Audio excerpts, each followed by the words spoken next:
चीरती हुई लोहे के हिस्से को गाड़ी के, और वो मुझे लगी तब मुझे एहसास हुआ कि हम गिर गए। फिर तीसरी गोली चली, इसने मेरा आगे वाला शीशा पूरा डैमेज कर दिया। चौथी गोली पे मैं नीचे हो गया, जो गोली आपने देखा कि वो सीधी उसमें लगी। अगर मैं नीचे ना होता तो वो मेरी छाती के आर पार चली जाती। फिर वो गाड़ी 10 मीटर आगे जाके रुक जाती है। वो 2 हवा में फायर करते हैं जैसा मैंने देखा, और फिर उन्होंने फिर हमारी गाड़ी फायर किया। वो फायर जो है गाड़ी के नंबर प्लेट पे लगी। मेरा ये मानना है, उनको ऐसा लगा होगा कि हमने जो काम करने आए थे वो कर दिया, अभी मर गया शायद, जैसा पहले कई घटना में हो। फिर वो शायद सरेंडर करने के मूड में थे, लेकिन जैसे ही मनीष ने गाड़ी को मेरे कहे से यू टर्न लिया, उनको समझ आया कि जिंदा है, तो वो वहां से भागे। हमने पुलिस को बताया कि ये गाड़ी का नंबर है, फिर उन्होंने उसको इंक्वायरी किया। पुलिस के अच्छे अधिकारी यहाँ हैं, उम्मीद है वो अच्छा काम भी करेंगे। लेकिन ये स्पष्ट हुआ कि अपराधियों में कोई डर है नहीं। कितने लोग थे? 3 लोग। 2 लोग असले से हमला कर रहे थे, एक व्यक्ति गाड़ी चला रहा है। चंद्रशेखर जी, कोई थ्रेट कॉल आया हो आपको इससे पहले, कोई धमकी? पिछले कई सालों से आ रही है। मैं लगातार पुलिस को इंटीमेट भी करता रहता हूं। मैंने डीजीपी को भी लिखा, गृह मंत्री को भी लिखा, मुख्यमंत्री को भी लिखा, यहाँ के पहले एसएसपी डीएम थे उनको भी लिखा। लेकिन डीएम साहब जो पिछले थे, अखिलेश सिंह जी, उन्होंने साफ मना कर दिया कि चीफ मिनिस्टर नहीं चाहते चंद्रशेखर को सुरक्षा दी जाए। मेरे आज भी याद है ये बात, क्योंकि मैंने एलआईयू के अधिकारियों द्वारा पूछा कि भाई मैंने आपको बताया, फिर क्यों नहीं हो रहा है? तो उन्होंने कहा भाई ये सरकार का मामला, सरकार चाहे तो दे सकती। तो मैं चाहता हूं मुख्यमंत्री इंतजार कर रहे हैं कब चंद्रशेखर मरे, उनका काम आसान है। लेकिन उनको ये नहीं पता कि गरीबों की, कमजोरों की, शोषितों की बात करने वाला चंद्रशेखर इतनी आसानी से उनकी रास्ते में से नहीं है। अच्छा, अतीक अशरफ जैसा हुआ वैसे ही कुछ होने वाला था, ऐसा आपको लगता है? अब आप इसका आकलन खुद करें कि क्या हुआ और क्या हो सकता है। आपके पास लाइसेंस? एक और बात, मुझे ऐसा लगता है कल की घटना के बाद, इतने बड़े उसके बाद भी अगर मैं सुरक्षित हूं तो हमारे संतों गुरुओं महापुरुषों का आशीर्वाद, हमारी करोड़ों बहनों माताओं का आशीर्वाद, बुजुर्गों का मेरे पास है। और मैं जो जिम्मेदारी मैं लेके मैदान में आया हूं, बाबा साहब अम्बेडकर, मानव काशीराम साहब, सदगुरु रविदास जी का जो बेगमपुरा राज का सपना है, मानवता के राज का सपना है, संविधान को लागू कराने का है, इन वर्गों को अधिकार देने का है, जब तक वो पूरा नहीं होगा मैं कहीं जाने वाला नहीं। वो मीरकपुर में छोड़कर अपराधी भाग जाते हैं, तो उसको कुछ और बता रहे थे, उसको कहानी को और नया मोड़ देने की कोशिश हो सकता है वो चाहते थे जो गुजरों और दलित समाज में एकता बनी है वो एकता टूट जाए। ये होगा ही नहीं कभी, ठीक है, ये नहीं हो सकता। एक आखिरी सवाल है, अमेठी पंचायत आप लोग कर रहे हैं अपनी मांगों को लेकर? हमारी लीडरशिप ने ये निर्णय लिया है कि जब 24 घंटे में गिरफ्तारी नहीं हुई तो हमें अपने लोगों को भी जवाब देना है, तो इसलिए शायद उन्होंने 3 तारीख का समय रखा है। मैं उसका हिस्सा बनूंगा। अमेठी के अंदर एक फेसबुक वायरल हुई है पोस्ट जिसमें आपको मारने की वो की गई है, क्या सही है? उसके अलावा ठीक है, देखिए लोकतंत्र है, उनके अधिकार है, मारे या छोड़े। मैंने कहा ना, मैं पहला थोड़ा ही हूं जो मारा जा रहा हूं या जिसको मारने का प्रयास किया। मुझसे पहले बहुत मरे हैं, लेकिन उनको कोई जान नहीं रहा था। मुझे लोग जानते हैं तो मेरी बात आगे बढ़ती, लेकिन मैं अपने लोगों को मरने नहीं दूंगा। ये भी मैं उनको संदेश देना चाहता हूँ।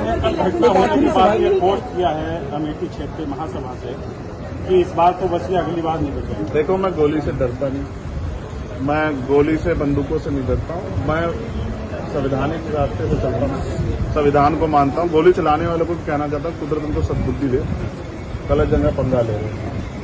मैं झगड़ा नहीं चाहता, मैं अपने लोगों को भी कह रहा हूँ कल से शांति बना रखो और संविधान के रास्ते चलो। वो हमें डिस्टर्ब करना चाहते हैं कि जो हम राजनीतिक ताकत हमारी बन रही हो कमजोर हो जाए, हम दूसरी दिशा चले जाएं।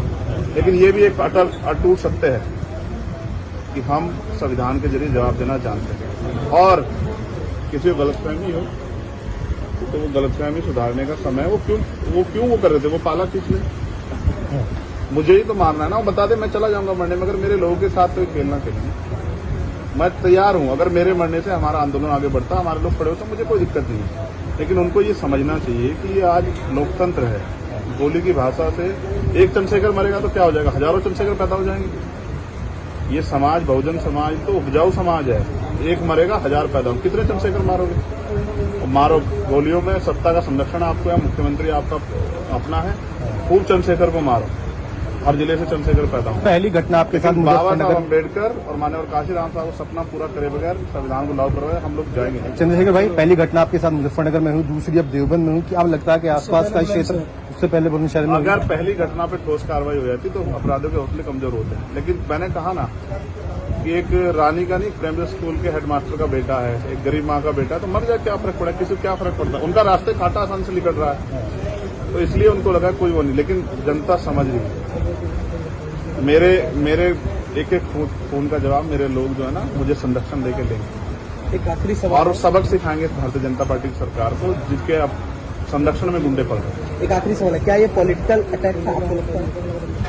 पुलिस जांच कर रही है कि मेरे मरने से किसको फायदा हो सकता है, कौन मुझे चाहता मैं मर जाऊं। पुलिस जांच कर रही है, मुझे उम्मीद है पुलिस फेर जांच करके कोई मैनिपुलेट करके नहीं, सही जवाब देगी कि उन्होंने ऐसा क्यों किया। चंद्रशेखर का जो कद बढ़ रहा है देश के अंदर, कई मुख्यमंत्रियों ने भी अब ट्वीट किया है, ओवैसी ट्वीट कर रहे हैं, कई और कर रहे हैं, तो इस चीज को क्या ये लगता है कुछ भी गलत होगा तो लोग बोलेंगे।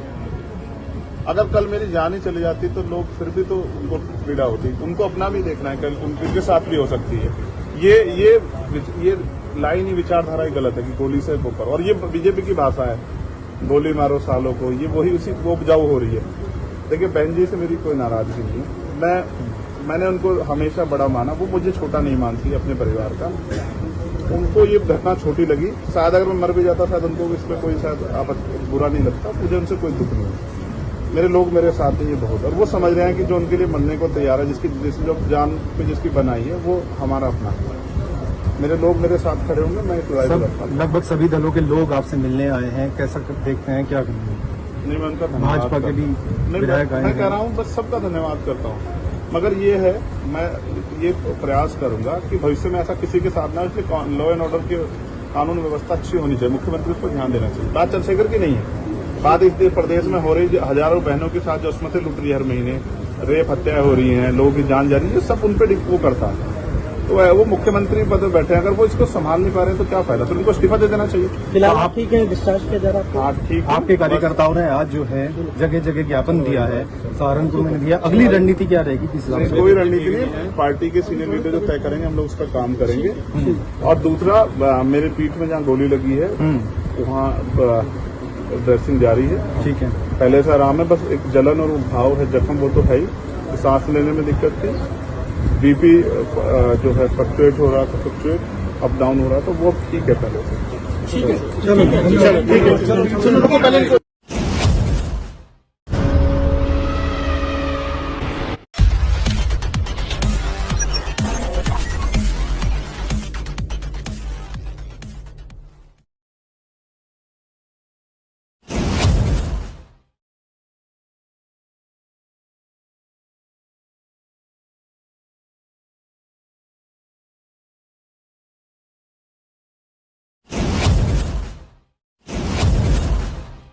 UTV बहुजनों का चैनल है, इसे सब्सक्राइब जरूर करें। जी हाँ, UTV।